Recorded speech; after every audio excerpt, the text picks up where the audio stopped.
Boa noite, gente. Vamos lá, vamos fazer aqui essa questão número 2 da prova referente ao período 24.2. E ela aqui eu já adianto que é bem facinha, bem simplesinha, vai ser um vídeo bem rapidinho. Bora lá, vamos ler ela aqui juntos. Questão número 2. Sistemas construídos com múltiplos processos/threads podem melhorar sua eficiência.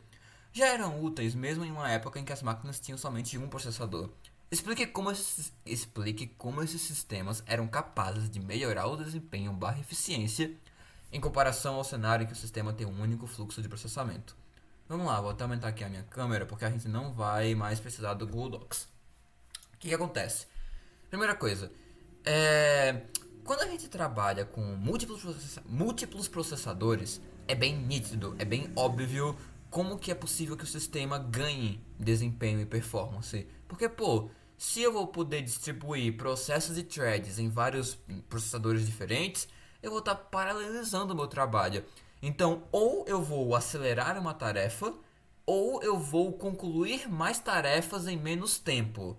De qualquer modo, o meu desempenho no sistema vai aumentar, porque eu vou estar fazendo mais de uma coisa ao mesmo tempo. Contudo, quando eu tenho apenas um processador, como é que funciona isso? Como é que eu vou poder ganhar desempenho/performance se eu não vou conseguir fazer mais de uma coisa ao mesmo tempo? Será? Será se eu não vou? Porque uma coisa é certa, a CPU não tem como fazer duas coisas ao mesmo tempo. Mas nós temos outros apetrechos na máquina, outros hardwares, dispositivos e tal. Enfim, a resposta para isso tem a ver com I/O. Como assim? Imagine o seguinte cenário: nós temos aqui uma máquina de um único processador e nós vamos fazer um código serial. Lembrando que o código serial é aquele que uma instrução só ocorre após a sua anterior.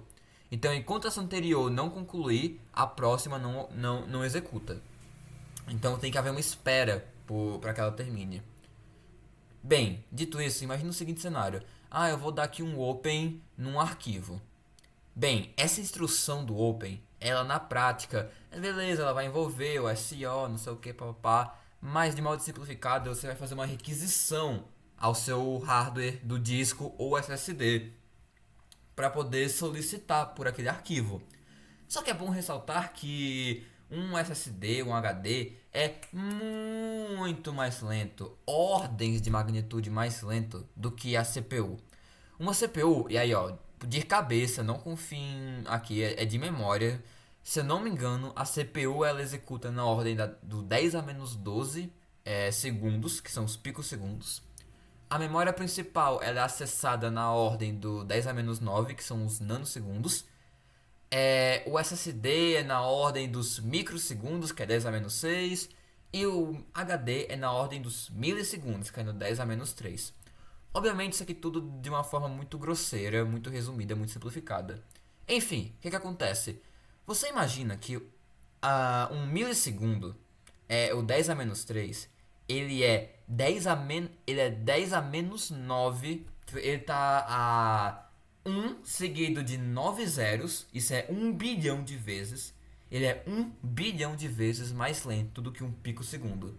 Então, se a CPU executa num tempo X uma instrução, ela gasta 1 bilhão de X só para esperar uma leitura, um acesso, uma recuperação de uma requisição I/O do HD, por exemplo. Ou seja, é um tempo infeliz gasto. Você tem noção que você comprou a sua CPU, cara, e ela tá gastando tempo fazendo nada. É uma espera ocupada. A CPU. Não, não é nem ocupada. Pior, é ociosa. A CPU não está fazendo nada. Ela tá perdendo tempo. Então, basicamente, nesse cenário, a CPU faz a requisição pro HD e ela fica lá esperando. Ela fica lá esperando até que o HD ou qualquer outro dispositivo I/O termine. E aí ela fica, a gente estuda isso em OAK, por exemplo, fazendo polling, né? Ficar perguntando, terminou, terminou, terminou. E fica nessa presepada. Contudo, uma outra abordagem que a gente pode fazer é a seguinte: se a gente utilizar a tecnologia de interrupções ou de DMA, que é o Direct Memory Access, a gente consegue implementar a dinâmica de múltiplos processos e threads. Como assim? Vamos lá. Imagina que eu sou aqui um processo e eu estou executando. Aí eu chego nessa linha do open lá do meu arquivo. Ao invés de eu ficar na CPU gastando o tempo da CPU, que é preciosíssimo, enquanto eu espero, sem fazer nada, eu saio da CPU, eu entro num estado de blockage e outro processo ou outra thread entra no lugar e vai de fato usar a CPU, vai de fato aproveitar ela, trabalhar. Ah, mas Elson, então quer dizer que a CPU vai estar fazendo duas coisas ao mesmo tempo? Ela vai estar lidando com a requisição I/O ao mesmo tempo que executa o outro processo ou thread? Não, porque uma vez que a CPU fez a requisição I/O, ela lava as mãos. É tipo, olha, é tipo assim, é literalmente HD, eu quero o arquivo. Pronto, fez seu trabalho. Agora ela tem que esperar o HD devolver o arquivo, avisar, olha, aqui, pipipi e tal. Então, na prática, a CPU não estaria, tipo assim, fazendo duas coisas ao mesmo tempo. Então, por exemplo, usando interrupções, você pode fazer com que o dispositivo I/O, quando ele concluir a sua atividade, tipo, opa, aqui ó, recuperei o arquivo, vou te enviar. Ele mande uma interrupção. Ei, CPU ou SO, aqui ó, requisição concluída. E aí, pô, interrupção é pro interrupt handler, o SO entra em jogo, e aí ele faz o trabalho, recupera o processo, recupera a thread que estava aguardando aquela requisição e vida que segue. Ou, até uma forma ainda mais evoluída, é você usar DMA, Direct Memory Access, onde existe todo um hardware especializado e dedicado para lidar com isso, onde a ideia é basicamente assim, olha, a CPU pede lá o arquivo pro HD. O HD, ao invés de informar a CPU, ao SO, as coisas, assim, tipo, e fazer, olha, para tudo, eu cheguei, ele chega e simplesmente coloca o arquivo onde a CPU informou. Então a CPU informa, olha HD, eu quero o arquivo tal, e quando você pegar ele, eu quero que você o devolva para mim, e que você o armazene nesse endereço aqui, nessa posição. Então pronto, o HD tem essas instruções muito bonitinhas, ele não precisa da CPU para mais nada. Ele vai lá, e aí, lembrando, quando eu falo HD, eu pode generalizar para qualquer dispositivo I/O. É só um exemplo. Ele vai lá, pega seu arquivo, ele recebe a requisição, pega seu arquivinho, coloca no canto lá que a CPU mandou. Aí essa questão de e onde é que a CPU manda colocar, como é que vai ocorrer a transferência dos dados, e depois para a CPU ser notificada, não sei o que. Tem um hardwarezinho especializado que é dedicado para isso, é uma unidade de memória que faz esse processo, por exemplo, de transferência de bytes e tal. Não é o ponto aqui.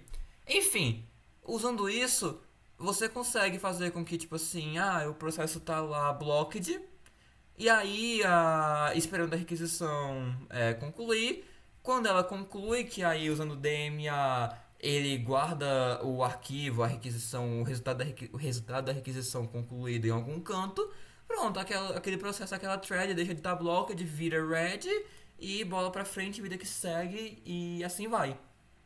Ou seja, numa prova, o que você tem que. Assim, resumindo em um tweet agora. O que você tem que enfatizar numa prova é o fato de que requisições I/O são muitíssimo mais lentas, ordens de magnitude mais lentas que a velocidade da CPU e de acesso da memória principal. Então, toda vez que a CPU em um processo ou uma thread for fazer uma requisição I/O, for esperar um resultado de um I/O, vai perder muito tempo.